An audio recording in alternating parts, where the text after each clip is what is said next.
Esa es la contradicción principal en el mundo. Estados Unidos es la gran superpotencia. Como dicen algunos analistas políticos, el hegemón tiene la hegemonía mundial. Pero la hegemonía está sujeta a dos contradicciones. Una, la que enfrenta con sus propios problemas, con sus propios talones de Aquiles. Y otra, la que enfrenta con otros que le disputan esa hegemonía. En últimas, partimos de un panorama general que el mundo ha vivido desde finales del siglo XIX y comienzos del XX. Es un mundo que se caracteriza básicamente por dos cosas: por el predominio de países poderosos sobre países débiles, y a la vez por la lucha entre los poderosos por el control del mundo. Y eso, que suena tan sencillo y que es algo casi evidente, es exactamente lo que se define como imperialismo, como la época del imperialismo. Preguntaban a alguien: ¿qué es el imperialismo? ¿Qué es la época del imperialismo? El imperialismo es el periodo en el cual unas naciones poderosas dominan a unas débiles, pero a la vez las poderosas contienden entre sí por cuál tiene más parte de la torta. Ese es el periodo del imperialismo. Colombia está inmersa en esa contradicción, está involucrada, incorporada allí en ese contexto.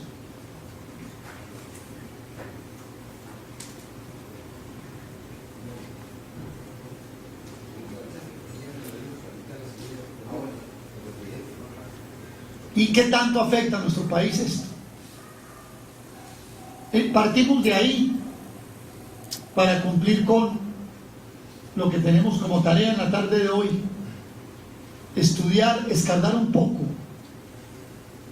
la situación económica, política y social del país.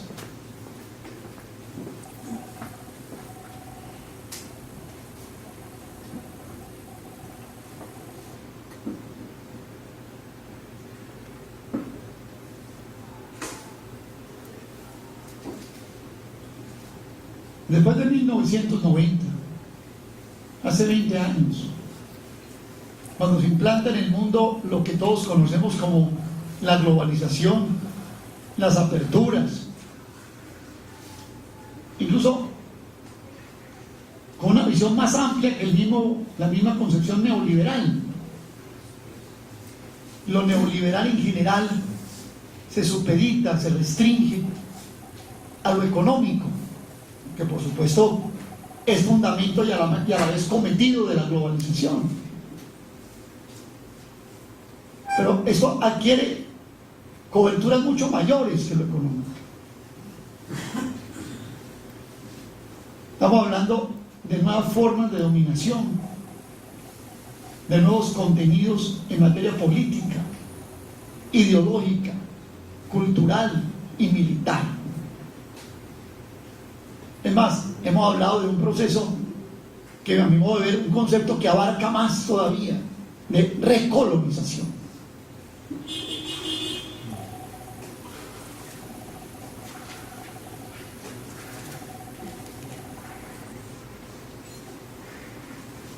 Y este es un proceso que no se desarrolla así, porque haya unos colonizadores malos que quieren como dominar a los otros. No, es una necesidad imperiosa que tienen de hacerlo.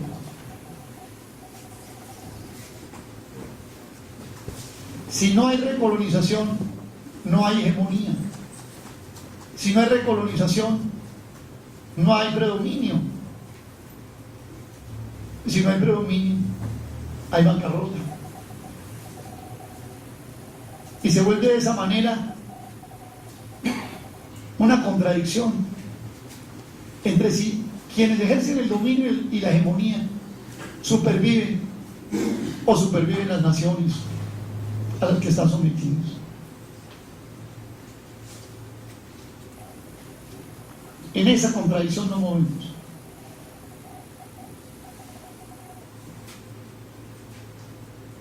Esa globalización, ese predominio, ese avanzar sobre estos países, sobre los más débiles del mundo, durante la última década del siglo XX, se desarrolló, digámoslo de alguna manera, por las buenas, entre comillas,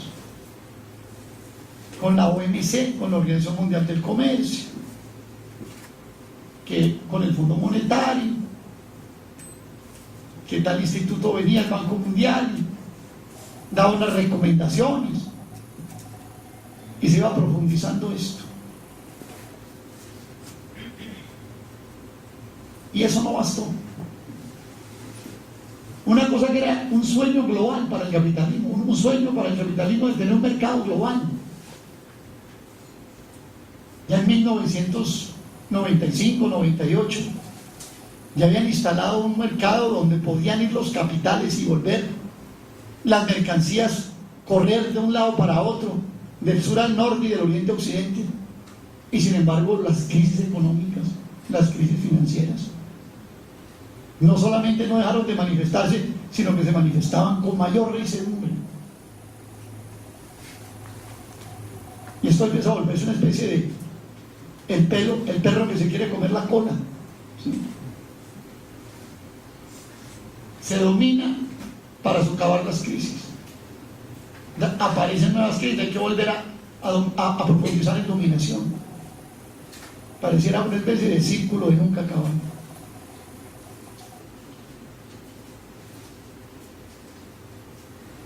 Y viene lo que hemos llamado una segunda fase de la globalización. La globalización por las malas. Que uno podría decir que su primera gran campanada de inicio son las invasiones a Afganistán y a Irak. Muy recientemente, antes de estas invasiones, informes del Banco Mundial, informes de los organismos internacionales decían: ya hay 3.000 millones de personas en el mundo en la globalización, pero faltan otras en las que ya no entraba el Fondo Monetario ni el Banco Mundial. Había que entrar con el portaaviones John Kennedy y demás. Verdaderos ejércitos ambulantes, modernos.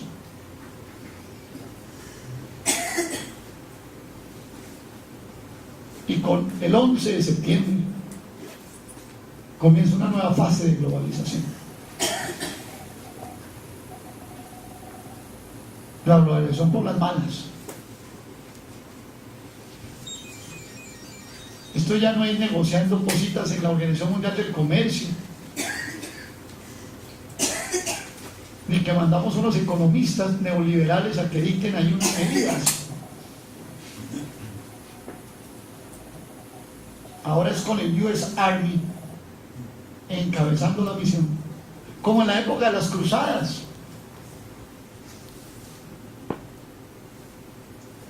Y no es una cosa que solamente se despliegue hacia el Medio Oriente. Estamos hablando hoy de cosas como esta, compañeras y compañeros. 800 bases militares terrestres regadas por el mundo. 800 bases militares regadas por el mundo. Estamos hablando de que el 83% de la industria norteamericana depende de los contratos con el Pentágono, lo que llaman el complejo militar industrial norteamericano. Y los gringos ya no hacen camisetas ni tenis, hacen exportaviones. La Boeing produce más motores para aviones de guerra que para aviones comerciales. O sea, cuando les queda tiempo libre, ya háganle un jet Avianca. De resto están haciendo es bombarderos. Caterpillar producen más motores para tanques que para tractores. Ustedes han visto esos mariners que van por los desiertos de Irak y el Gran Pamir de Afganistán a 4.000 metros de altura. Mírenlos, una foto de esos.